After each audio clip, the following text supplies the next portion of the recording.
Welcome back to the Decarb Connect podcast. And this week, I am very pleased to be with Jerome Lucaes, who was formerly was head of marketing and sustainability for RUSAL, and now is focused on supporting and advising industrials, I think internationally. We'll hear a little bit more about that. But Jerome, perhaps you could give us a bit of a feel for how you've arrived at this point in time, how you arrived as someone who is pursuing sustainability in your career. And then what we'll do is kick on into a discussion about the energy crisis and from your perspective as someone that's sat in industrial roles, really, what's the implication, both positive and maybe some of the negative challenges too. But start us off with how you've arrived at this point in time. Thank you, Alex. I'm very pleased and honored to be with you and having this discussion. And yeah, that's true that I've been lucky to be leading pioneering initiative in the industry in the past 15 years that have actually been motivating by sustainability imperatives, mostly in the metal sector, formerly with Rio Tinto and more recently with RUSAL, where I have been lucky to be at the forefront creation of the Aluminium Stewardship Initiative and also at the creation of new market segments for low carbon materials.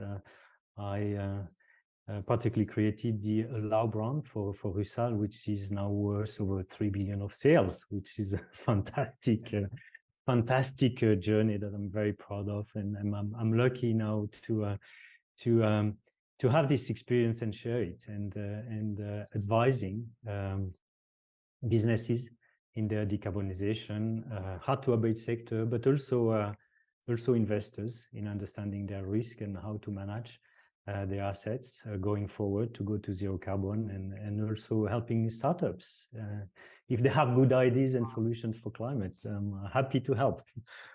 So what was, when you think back, because you've obviously been doing or been involved in sustainability and leadership in sustainability for some time, but how did you get into that in the first place? Because as we were saying on our kind of first chat, it's still a new enough area that people have come into sustainability, come into climate work from all kinds of backgrounds. So what was your original background and how did you step into sustainability?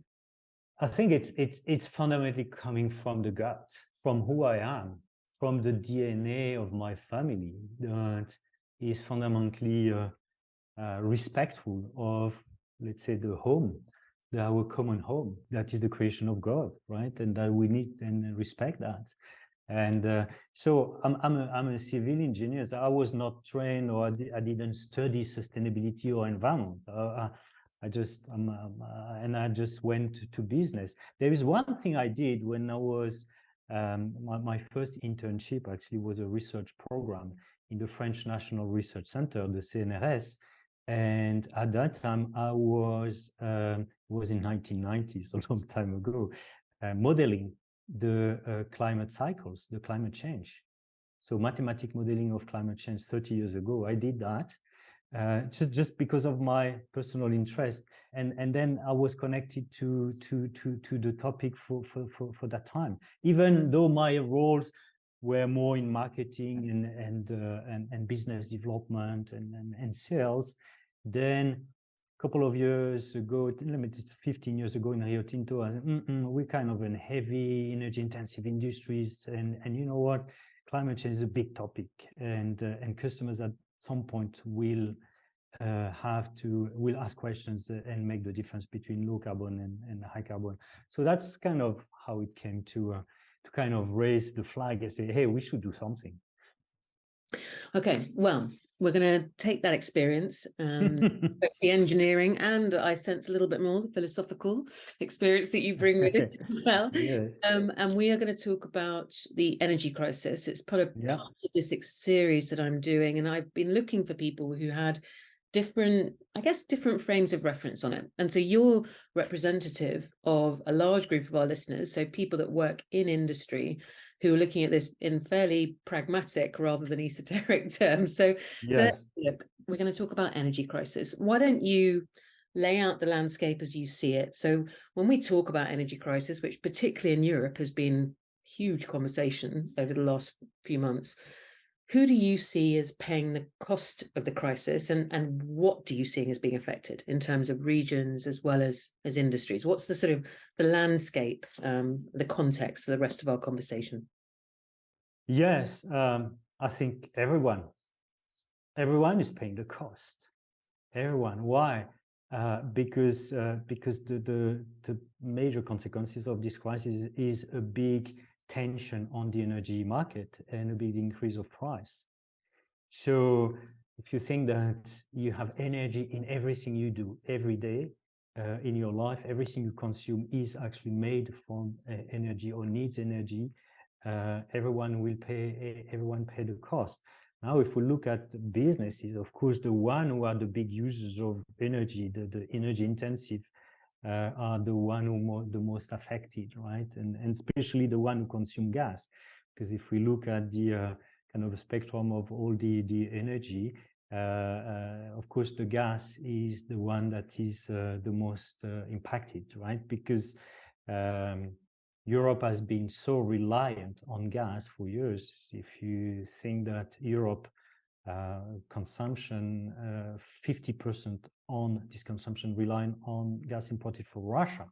And all of a sudden, Europe decides that they want to get rid of this reliance. So it cannot be done like this. So it's created a lot of disruptions and shortages. So increase of price. So if you think that the price of energy, the price of gas in Europe went from an average of 39 euro per megawatt hour. That was the average of 2021, according to the TTF, the price index of Amsterdam Trade Exchange, to 380 last August. So 10 times increase of price for gas. So now it's kind of settled down a little bit. So just now gas is traded around 110, but it's still 3 times the price of gas of last year. So imagine companies that are heavily reliant on gas and are working on an international competitive environment, they hit. I can give you a few examples of industries like the fertilizers, as probably the industry that's been hit the most in Europe. If you think that to make 1 ton of fertilizers, actually you need energy, right? But you also need raw material, and the raw material is gas to produce fertilizer, to produce ammonia and nitrogen. And the variable cost to produce fertilizers is about 80 to 90% of gas. So all of a sudden, the variable costs have been multiplied by 10 last summer. So 70% of the European fertilizer industry have shut down. We're hearing from clients across Europe, but in the UK and other sectors as well, where they're already looking at plants that have been closed or are in the process of closing. I think sometimes that's a little maybe invisible to the general public and the wider market, because most of the discussion has been about fears around domestic heat, hasn't it, or the domestic consumption of gas. But of course, this has already affected industry. Yeah, already affecting industry. And back to your questions, who will be hit? And I said everyone, because of course the big users of energy are the one who hit first. But at the end, this creates inflation, right? All through the vertical value chains of all industries, which at the end touch the customers and the poorest. So this creates kind of a cascade of inflation, poverty, and shutdown of businesses. So that's kind of a gloomy first picture for the short term. But I mean, going forward, this discussion, I think there are also some reasons for also good hopes. Well, let's maybe step into some of those, because obviously our focus here, the focus of Decarb Connect, is on decarbonisation. Decarbonisation of industry.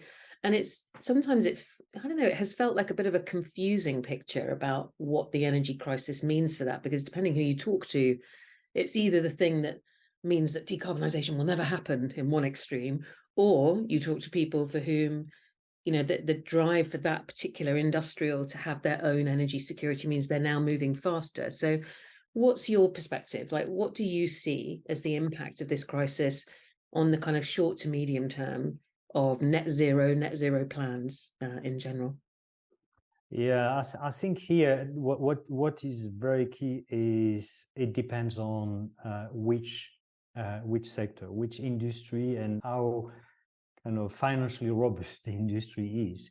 Because fundamentally, this crisis is the best opportunity actually to get rid of fossil fuels. I would say even our addiction on fossil fuels, because the time has never been so attractive when the relative cost between fossil fuel energy and renewable energy has been so favorable. Now it means that companies have to invest, or business or investors have to invest in that, and cannot be done like this, like in a short term. And big industries that are actually have equipment, millions of investments in equipment that rely on gas or oil, they cannot really switch overnight to a change of energy. So they have to kind of face this short-term crisis while taking this as an opportunity to say, okay, this is a good crisis, never again, and let's invest and let's plan for get rid of our reliance and addiction on fossil fuel. I think that's what most of the business should do. So now if we take the cases of companies and businesses like the fertilizers we just mentioned, or the glass industry, which are in deep financial crisis right now, I realize this is difficult. But for other businesses that are energy intensive, that are still profitable and not so hit by the crisis, that's a perfect time. That's a perfect time. I can give you an example of one of the industry that I'm working closely with at the moment, which is the copper industry, and especially industries in other parts of the world, especially in South America, in Chile. They also face a big increase of price of energy, maybe less acute than in Europe, but still big. So when they compare now the cost of the megawatt hour, which has come to $200 per megawatt hour, they compare it to now renewable energy, which is around 30, 35. So actually, this energy crisis is a strong, super good business case to invest into renewable energy and to accelerate the net zero transition. Of course, it needs time, it needs investment, but the case is here. And the case is super good. So in addition to, or alongside the sort of push for renewables, what else are you seeing when you talk to either former colleagues or the companies that you're working with now? What else are they looking to do right now? What other shifts can they make? Yeah, I think when I talk to ex-colleagues, especially in the aluminum industry, they kind of, oh my God, what's happening? There's a lot of uncertainty. It's difficult to get the attention of our top management on our net zero decarbonization plan, because there is the fires burning on the energy cost, and we need to get the short-term fix first, because before we can save the company or make the business resilient before thinking on, let's say, the net zero strategy, because it's 2050. We have time, right? I think this is a mistake to think like this, right? And actually, the real good answer would say, oh wow, we have an opportunity in this crisis that make our business case even stronger than before, to actually turn to lower lower carbon energy or processes because the price of fossil fuels never been so high. So at the end, it's always the conflict in terms of perspective between short term and long term that makes the difference. And the company who will look at the short term and say, "Oh my God, I need to fix more energy bill and find solution to reduce it, and don't take this as an opportunity to kind of invest and see the bigger and longer term picture."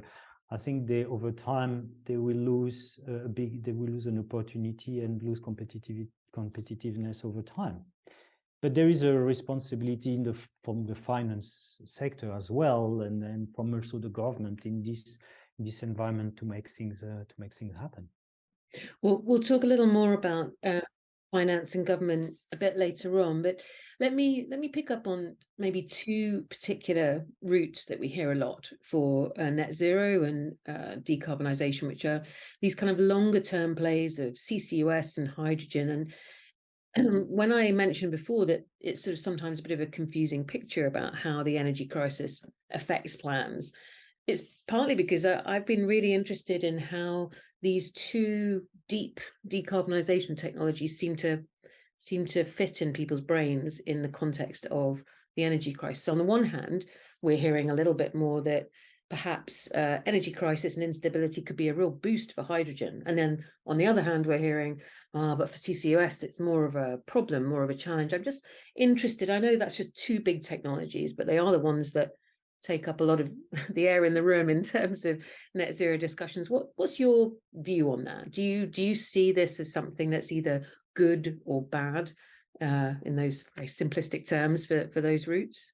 If you take those two decarbonization technology, hydrogen and CCUS, of course, hydrogen is probably the one who benefits. The technology who benefit probably one of the most. First, because hydrogen, I mean, we need to remember that the first use of hydrogen is for the fertilizer industry. And hydrogen is seen as a way to replace gas and natural gas for the production of ammonia and to produce green fertilizers. So in a moment where actually the fertilizer industry, I think the fertilizer industry consumes over 70% of all the hydrogen that is produced in the world. So fundamentally, this big boost for the hydrogen is more motivated as a substitute for natural gas for the production of the traditional applications of hydrogen. At the same time, because hydrogen is also a solution that is very helpful for the decarbonization of heavy transportation and also the steel and metal industry. At the same time, of course, this technology from hydrogen benefit from this big boost from the investment of hydrogen. But fundamentally, it's because producing hydrogen make it more attractive now to produce fertilizers rather than from natural gas. So for those looking at hydrogen for clean energy, how is it going to boost it though? It's still an expensive technology to invest in, right? It's still expensive to get to the point where it can be used in steel and other metal processing. So give me a bit of a sense of why is it that people feel like this point in time is a particular boost for that route to decarbonising? You know, the price of producing hydrogen has kind of been multiplied by 10, right, with the price of gas that went to 350 during the summer. So all of a sudden, the price of hydrogen went to the roof. Then when you produce hydrogen from renewable energy, when you have a cost of renewable energy that has not been escalated with the same amplitude as the price of gas, then the relative cost of producing hydrogen from renewable becomes actually much more attractive than from gas. So the kind of the relative uncompetitiveness of green hydrogen is not anymore. So there's a big change of paradigm in this industry. And therefore, I suppose, more of an opportunity to progress through, to push through the earlier challenges to adoption, because actually it's like, okay, we can actually get more scale, which ultimately will bring down price anyway. So yeah, this is also another point, is because this energy, I think there was like over 70 billion of investment commitments that's been announced in this industry, especially in Europe, but also in the US, since the crisis started with the invasion of Ukraine. So that is a strong commitment from all industry players, investors, to invest in this technology. And of course, that will give a positive kind of reduction of price for the technology itself. when I hear you talking about both of those technological routes, and whenever we talk about energy crisis, one of the things that strikes me is it's just, how do you plan? How do you make plans in these quite slow moving industries, very traditional environments, long planning cycles? How do you plan in this kind of volatility in those sectors, and how do you plan for net zero? Like, I wonder if you can give us a sense. I mean, someone who's sat at those desks, sat in those board meetings, sat in those groups, how can people make decarbonisation plans when there is this kind of risk and imbalance in the wider market? I think fundamentally there's a question of the numbers, and which numbers you put, which price you put on the carbon in 2025 and 2030, and which price you put for the energy that you're using today. And of course, those can be debatable and a topic of endless discussions, right, within companies. Now there are assumptions and experts who kind of provide those kind of numbers that can be used. I think that more fundamentally is more about a judgment call about a changing picture of the future. So I think it's more about having this kind of understanding of the global picture and the fundamental dynamics that drive this crisis, and understand that. And then you put the numbers, you put the numbers to make the business case working. Well, earlier in the conversation, you alluded to the fact that investors and finance, as well as government, clearly play a role in managing the kind of harsher effects, I suppose, of this energy crisis. I mean, fundamentally, we're talking about sectors that can't be allowed to fail. They are so fundamental to how we build, live, and develop everything we do. So tell me, let's start with investors and finance. I'm wondering, what's your sense of, what are you expecting to see from that wider sector, and what is needed from that sector at this moment in time? I think the finance sector has a big role to play. And one of the big roles to play is kind of to help the businesses and leaders to articulate this conflict of perspective in time between the short term and the long term. For most of the businesses, especially in the company that are listed, the kind of short-term reward, the next quarterly results are actually what people are judging. And I think that's fundamentally wrong. And that has created a lot of, let's say, what we face today in terms of climate crisis and over exploitation of the natural resources.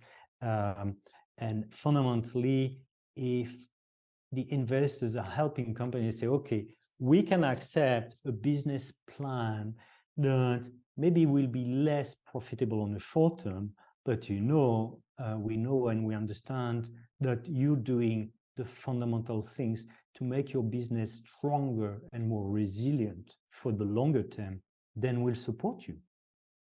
So it's kind of shift away from the focus and the lens on only the short-term quarterly next result, financial results, and look at the bigger picture again, longer term picture, which is what will make the business successful and rely on the longer term. And clearly, especially in the hard to abate sectors, any business that will be less carbon intensive, less reliant on fossil fuel, will be winning. That's clear. So it's just about having the courage to support businesses that will have, okay, maybe less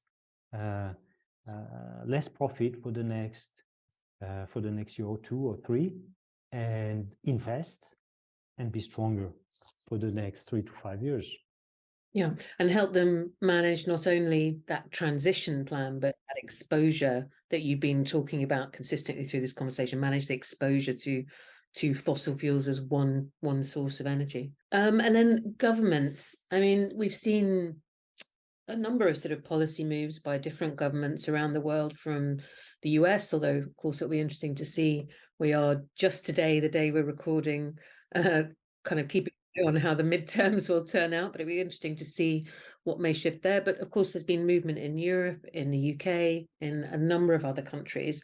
What's your sense, again, of what are you expecting to see from governments in response to this crisis, and versus maybe what would you have wanted to see? It's very important for companies, especially in democracies, to kind of support the poor and kind of protect themselves and give subsidies, right, to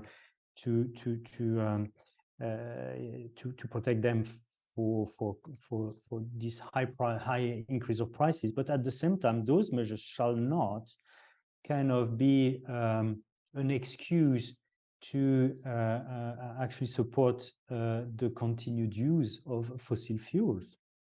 That could be a big mistake of our government, that would be only focusing on the short term.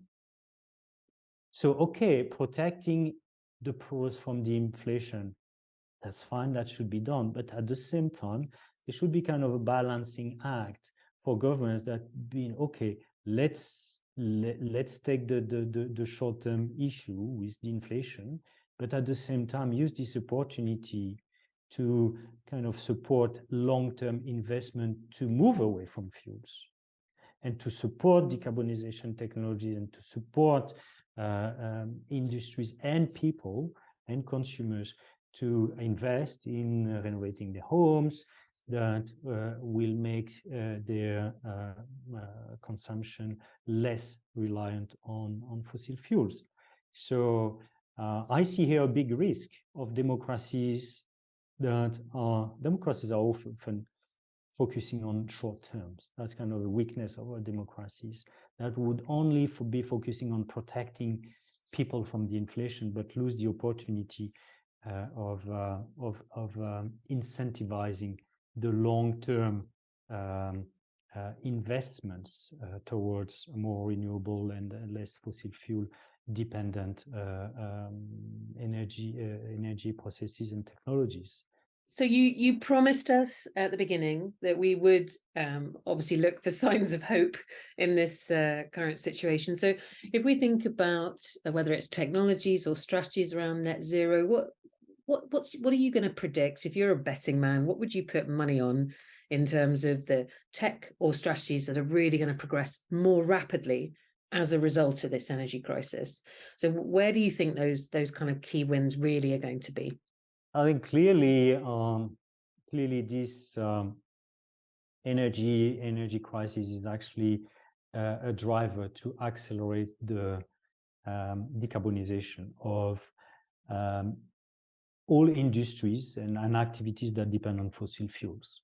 And again, all this depends also from let's say the right government incentives, but I think this is a good opportunity, probably the best opportunity of the last decade to accelerate this transition. And also remember one of the quote, if we are quote, and maybe it's turning into a more philosophical conclusion, that it is in crisis that actually people are making changes, right? If we remember the creator of the project Europe, right, which was Jean Monnet, who said that people only accept change when they are faced with necessity, and only recognize necessity when a crisis is upon them. So it's the right moment. It's the right moment to change. Well, I think that's a good note on which to wrap up. So, Jerome, thank you so much. I mean, for those who, I guess, are questioning, well, are people still focused on decarbonisation at this point in time? Actually, the very fact that you are meeting with, talking with clients all the time about the work that you do is probably a good kind of pointer to the fact that, yep, conversations are still essential and they are still happening. And these strategies and deployments are essential and they are still happening. Thanks for joining us, and interesting to see how the next year unfolds. Thank you very much, Alex. Many thanks for listening to the Decarb Connect podcast. We work with clients across the industrial sectors, specifically those who are tasked with decarbonising the most energy-intensive products and materials that we use every day. If you have an interest in learning more about either our members network, our reports, or our event series, do get in touch with us at decarbconnect.com. Or if you'd like to take part in the podcast, email me, Alex, at ac@decarbconnect.com. Thanks for listening.